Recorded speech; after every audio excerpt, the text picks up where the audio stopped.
Lord Moylan. Lords, I beg leave to ask the question standing on the order paper in my name.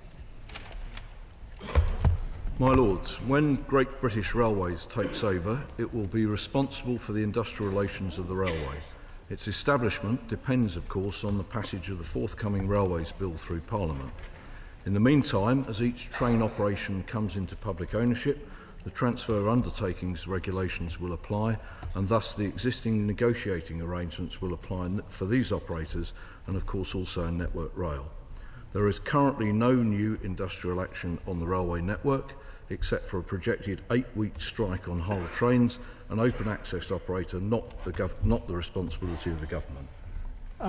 My Lords, we know from what we saw only a few months ago that under the current departmental management, the Department for Transport is very good at giving out public money to ASLEF and the RMT without securing any improvements in working practices in exchange.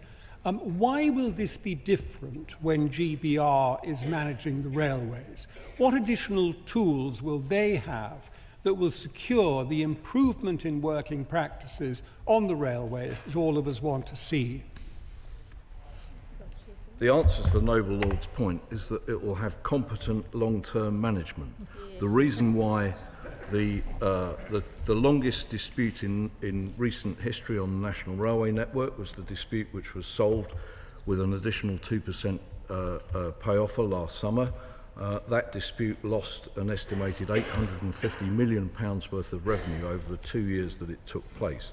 Significantly, there were no productivity measures on the table at the time when the dispute was settled, simply because there had been a long-standing dispute between the employers, the owning groups of the train operating companies, and the department about the share of revenue, the share of the savings that they would get if productivity was applied. That meant that in several train companies there were no proposals whatever extant to be able to be implemented. Any sensible employer has in their mind the things that they need to do to make their operation more efficient and a negotiating strategy with their employees to achieve it. That was not the case last summer, but it will be the case in future. My Lords. Steps British Railways will take to minimise disruption to passengers during periods of industrial action, and what compensation mechanisms will we put in place to ensure that passengers are not unfairly disadvantaged when their journeys are disrupted? The primary activity that needs to take place is good industrial relations so that the instances of disputes that affect the train service are much reduced. And one of the features of good industrial relations is a dialogue between the employees, their representatives and the employer, which is very much in the mind of the government as it goes forward with Great British Railways. In addition, I've said to the House before that I want to see managers at route and train operating company level who can coordinate how the railway behaves and how it serves customers. And by those means, we will offer better service generally and have less industrial action as well. My Lords, I welcome the focus that the Noble Lord Moylan's question has put on the issue of the negotiating arrangements in the railway sector.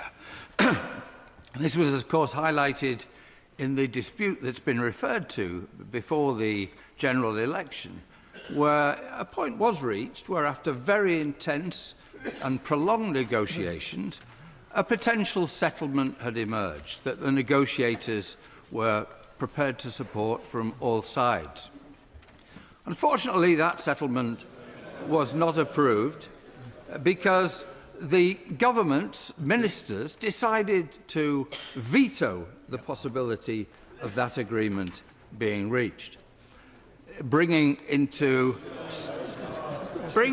serious concern the integrity of the whole process. Let me now turn more directly to my question that arises from that. It is, of course, absolutely right. May I ask the Minister, does he agree with me that, yes, indeed, careful attention needs to be paid to producing the right negotiating machinery as GBR takes shape. But could I also ask him whether he agrees? Could I also ask him whether he agrees with me that it would be better at the same time to reset relations with the workforce and the trade unions? I agree with my noble friend,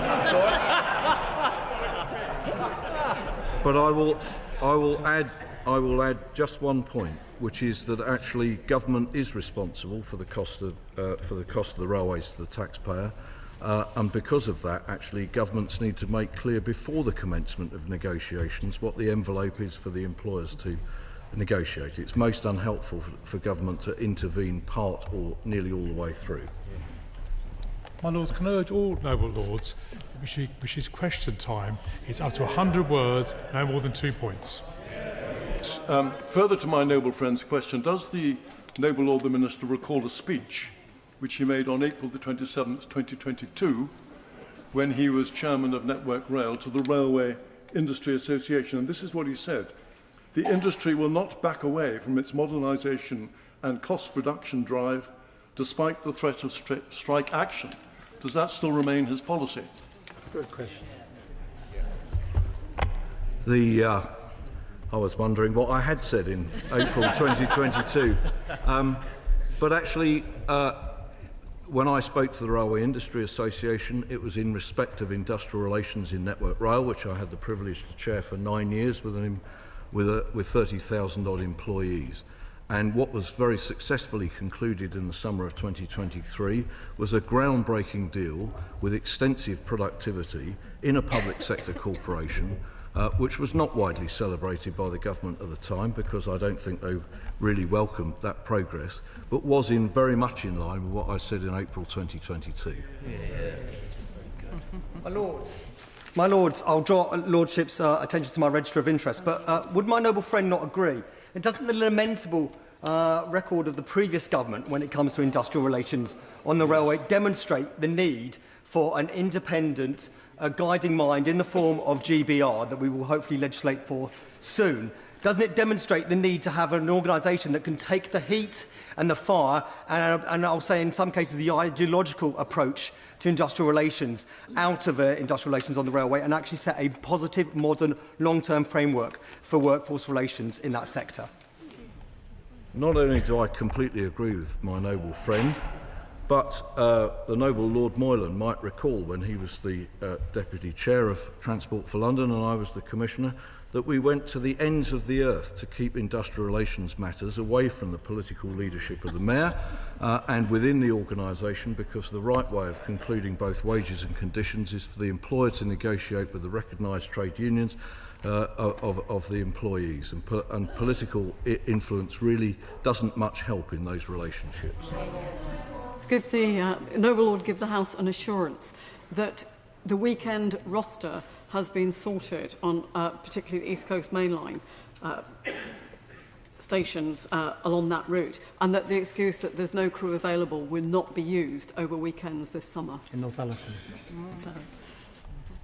So far as the long-distance operator on the East Coast Main Line is concerned, I can very happily give that assurance. LNER is top of the Performance League and actually is very popular with passengers, and I hope it remains so. In respect of Northern, I just looked at it today. Northern was taken into public ownership because the previous owners had failed in March 2020. It had at that time a dispute about the role of the Guard, which had already been running then, and is still running after the remainder of its term of ownership in the ownership of the previous government. It's a very long-standing dispute. It involves Sunday rostering, and we are working very hard to fix it. But I have to say that this government inherited that dispute, and it could have been resolved in any of the years from 2020 to 2024 if the government at the time has so chosen. The noble Lord, the Minister. Does the noble Lord, the Minister. Will GBR have a better plan than Network Rail for fixing the terrible damage done to Oxford by about 4 years of Network Rail cutting the city in two, with damage to the people, businesses and residents? Or will the transition make things even worse and slower? I've excuse me. I've apologised to the noble Baroness for the disruption at Botley Road Bridge in Oxford already, and I'm happy to do that again. What I am quite clear about is that the disruption caused by the bridge replacement and the associated difficulties of rebuilding the road will be finished before GBR comes into effect.